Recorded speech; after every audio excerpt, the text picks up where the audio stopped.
you touched on something there with this lack of elders. Almost everyone there was in their 20s, and there were 3 very young children. So no hierarchy based on greater experience ever developed. No, that was unfortunate, but that was just how it was. But there was Pete Ainsworth, for example, had been a farmer, so Right. his knowledge was very useful. Martin was a doctor. Ellen was a nurse, so we had people who had expertise in certain areas. Yes. And of course we had to spend about 7 or 8 months getting prepared for this beforehand. So people have been trained, like myself and John Rockcliffe were trained in in blacksmithing. Yes.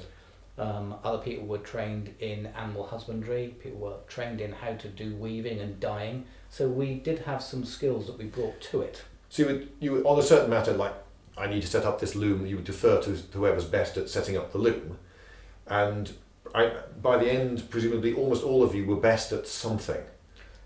Yes, that's right. But what we did find was that we only really learned when we started doing it. Right. You know, we had a basic idea of the principles from the training we'd done before, but really it's when you get stuck into it that you have to learn fast, because you had to survive and you had to make sure the animals didn't die, and you had to, it was suddenly absolutely full on.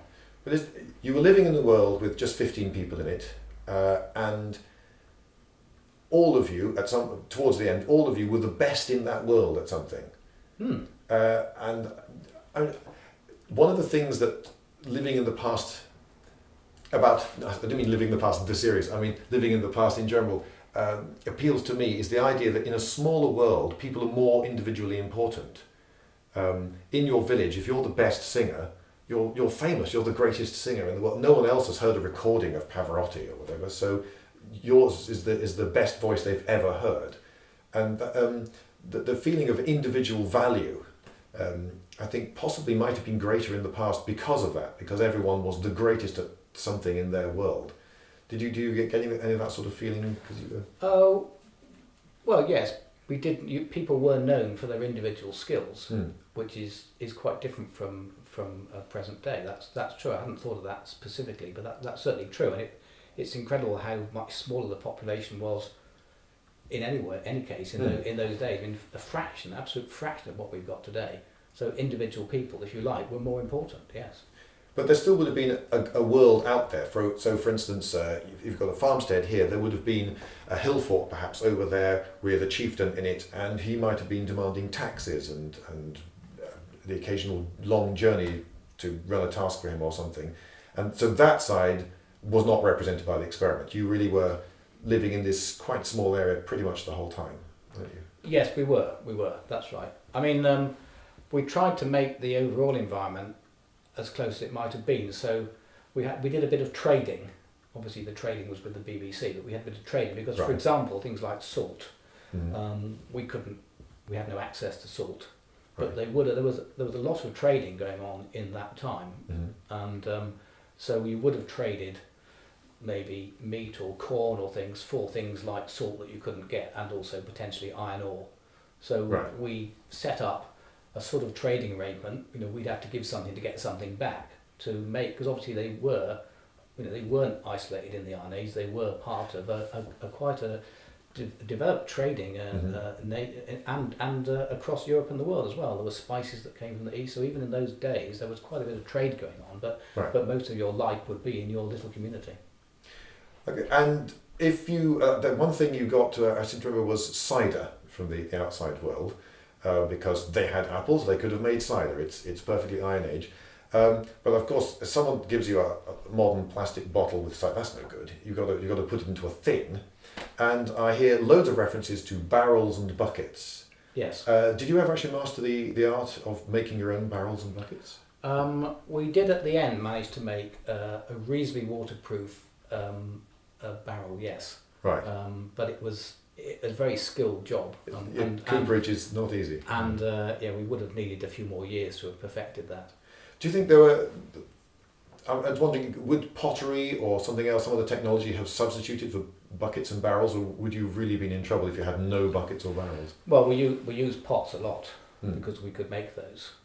So we did use pots a lot, but they were more for storing dry things because it was very hard to get a waterproof pot. We didn't have the skills of glazing. Right. Really. They may have done in the Iron Age, but we couldn't really make a pot waterproof, so it wasn't any good for liquid. We used wooden bowls for that. So all of our food was in wooden bowls. Right. For example, every morning for a year, breakfast was a wooden bowl with wheat boiled up in goat's milk. Yum. Yeah, it was very, very dull and chewy, and that was all we had for a year. Right. And we didn't look forward to it, except we were hungry, so it was fine. Well, you produced a few slightly nicer sounding things, elderflower wine and beer and sausages and so forth. Is there anything you produced that you think might actually be bought by the modern man who has the option of modern alternatives? Well, things like the meat, for example. Obviously, we'd killed the animals ourselves. We were eating it quite fresh. That was particularly good. It was quite hard to get butcher's meat as good as what we had then. But possibly we were also hungrier and enjoyed it more. We smoked a lot of things to try and preserve them. I used to make the black pudding, so when we killed an animal, you'd have to keep stirring the blood to make sure it doesn't congeal.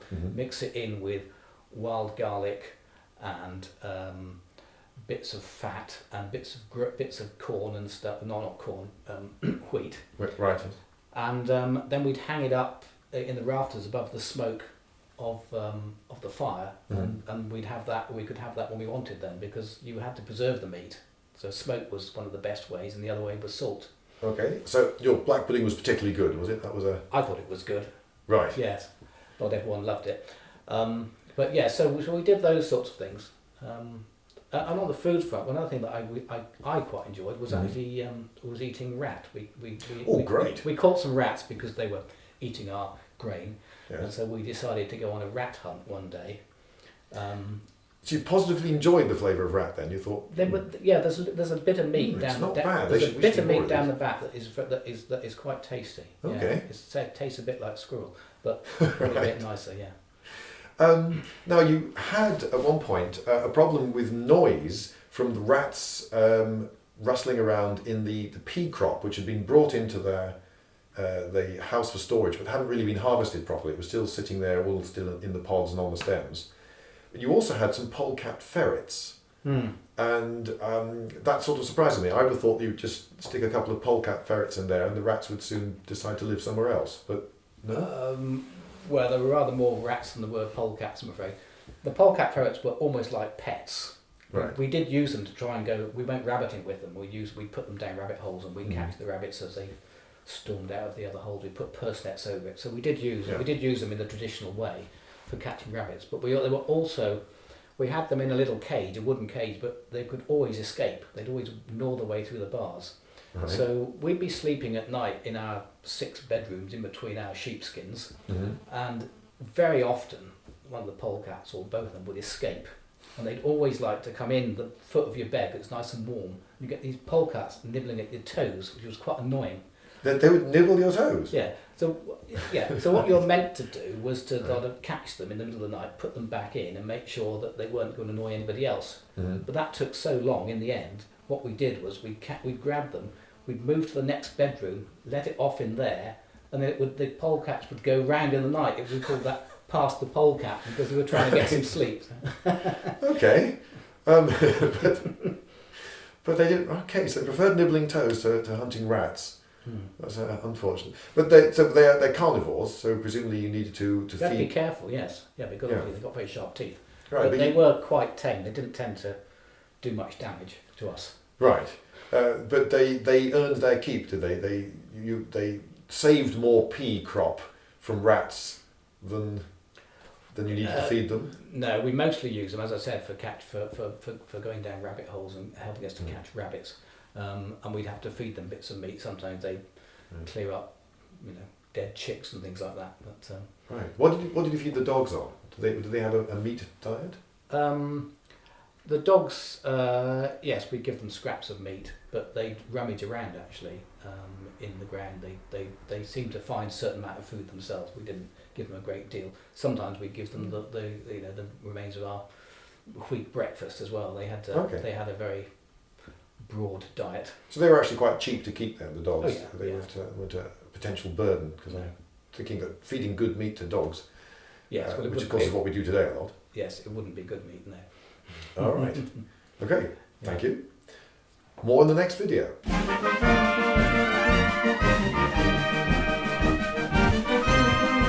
Lindybeige!